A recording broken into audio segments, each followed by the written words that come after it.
Okay, whew, I'm back. Just behind the scenes here. It's been about 4 hours since I recorded Rembrandt, and I had dinner, and then I had to help put the 4.5-year-old to sleep. So now we're back to recording. Where are we? Rembrandt. Oh, no, Jan Vermeer. Okay. So.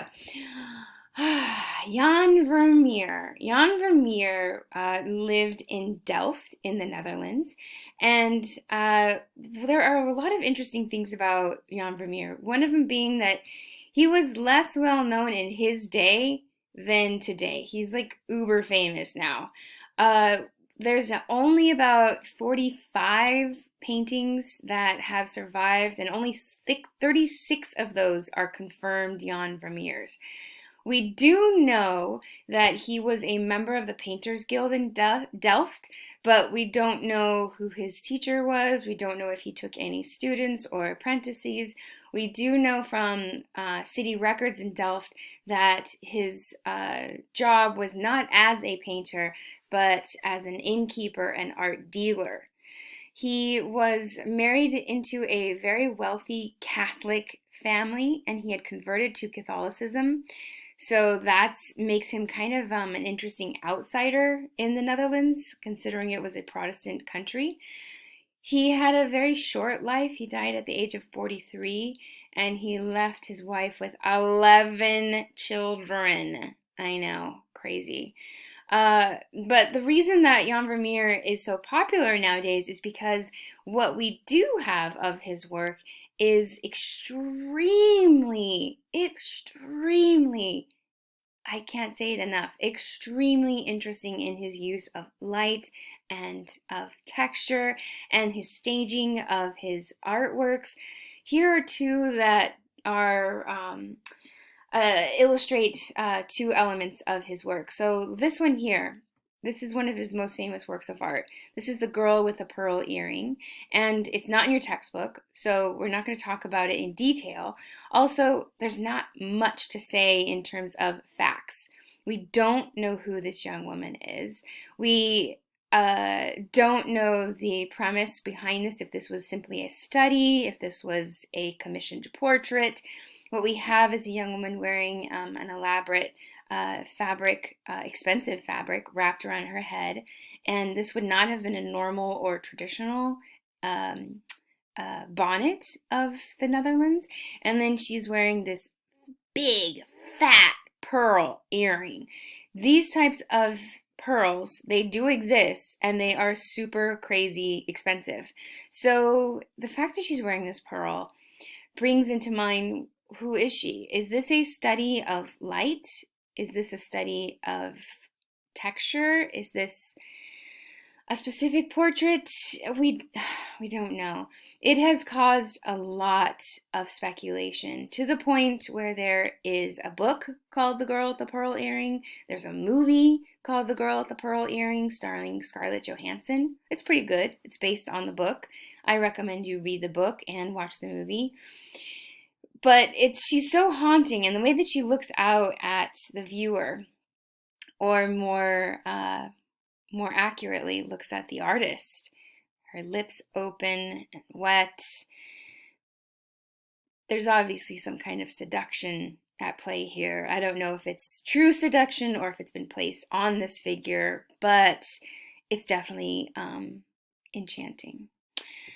The other painting I have included is to show you the more typical pieces by Jan Vermeer. What we have is a young man and a young woman sitting at a table chit-chatting. The title of this is called The Cavalier and the Young Woman. The Cavalier, he is a young soldier, and it's easy to define him by this beautiful bright red jacket he wears. And we can see them sitting in conversation, but the attention to detail of perspective, the perspective lines of the chairs, the window, the window panes, that diffused soft light that comes into the scene, and the objects. The objects that are in Jan Vermeer's pieces seem to be very carefully chosen for color palette, for line work, for perspective, for helping move the eye through the composition. In this, we see a corner and this beautiful window that's open to elaborate on the difficultness of window panes. Remember, you try to paint something clear and have it understood as window panes. And then we see here this engaging interaction. This guy, she obviously thinks he's the bee's knees. Look at that smile, this unguarded kind of, oh, rosy in her cheeks at this cute, handsome soldier. In the background, we see a map of the Netherlands. Now, this is also something that I didn't address, but in a lot of these interiors, or in a lot of these paintings from the Netherlands during the Baroque period, so during the Dutch Baroque, we see lots of portraiture, we see lots of landscape, and interior scenes like this. These interior scenes are, well, the argument is that this is again a point of national pride, just like the landscape paintings. Interior scenes are a way of reflecting upon the Dutch way of life, their commitment to expensive and fine goods, but minimalistic, and also clean, and just keeping what was necessary and having very good things, but just the necessary things. In these types of painting interiors, which I'll show you in the next image, you're going to see lots of maps. People love to hang maps of the Netherlands in their house. But why wouldn't they? They just won their independence. And so a map is just like this big patriotic thing. It's just like having a map of the United States of America. So keep an eye out for those in interior paintings from the Dutch Baroque period. I just like her little smile too. Here, this isn't a Jan Vermeer, but to illustrate my point about interior scenes from the Dutch Baroque being very popular, here we have interior with a Ghent woman reading and housemaid. So it's very distinctively labeled as Ghent. So Ghent is a city in the Netherlands. And here we see a woman reading and a housemaid sweeping, and we see a man in the background. When we look at these, we need to understand them as being, again, points of national pride. Ah, look at us. We are honest merchants who make a good and honest and decent living, and we have nice things, but we're not overcrowded and dirty. We have these simplistic ideas of beauty. Look at all of the paintings that they have in this house. There was a huge market for art because everybody's swimming in money, and how do you show status? Art. This woman in the back here reading, that's a statement about education in women, that women of a higher class, they can be educated to read and to write and correspond. So there's this attention to intelligence or appreciation of intelligence in the Netherlands. Okay. Here's another one. This is one of my favorites of all time. Oh, this one is not by Vermeer, but again, because I want to show you these typical interior scenes. This is by a man named Nicolas Mays, and it's called The Eavesdropper. You see what's going on? We see a very nice, big house.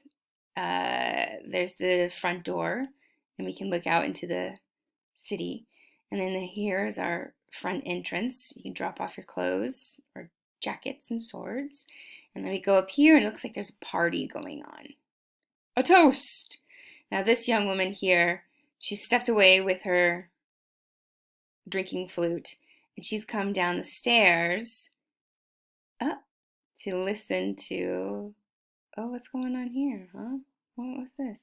Off in the corner, this cavalier, this handsome young soldier, he dropped off his stuff. He was late to the party, and rather than going upstairs to the party, he's down here chit-chatting with this little servant girl. Hey, babe, what's up? And she's letting him talk. She's like, hey, hi, how you doing? And she's like, shh, we're just gonna listen. Oh, look at a map. You see the map? There it is. This map here showing the extent of the mercantile trade of the people of the Netherlands, of the Dutch. All right, cool, cool, cool. If you want to play, the National Gallery of Art has a dollhouse that you can move around furniture and decorate your own Dutch interior space. Okay, I'm going to stop there because I gave you a lot of context and I didn't get into the artwork. So we'll start with our next piece of Jan Vermeer.